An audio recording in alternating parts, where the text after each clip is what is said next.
सर्वप्रथम आसन जिजाऊ छत्रपती शिवाजी महाराज, छत्रपती संभाजी महाराज, तसेच डॉक्टर बाबासाहेब आंबेडकर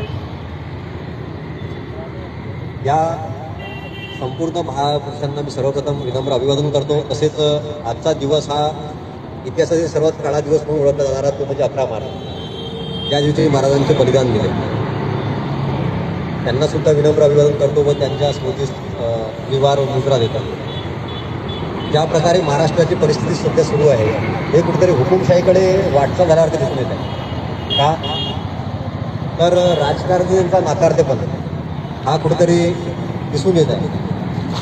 जर छत्रपती शिवाजी महाराजांवरती जर का एखादा मोठा किंवा भामटा एखादा अशा प्रकारे छत्रपती शिवाजी महाराजांबद्दल एकेरी शब्द बोलतो आणि त्याला कुठेतरी सरकार पाठबळ देण्याचं जे काम करते हे कुठेतरी शोकांतिका आहे अखंड महाराष्ट्रासाठी.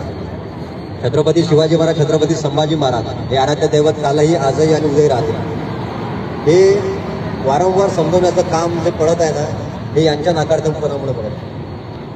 एखाद्या जातीला किंवा एखाद्या धर्माला कुठेतरी डिवचण्याचं काम वारंवार ते सरकारच्या वतीने किंवा त्यांच्या जे सोडलेले बांधून आहेत त्यांच्यामुळे करण्यात येत आहे.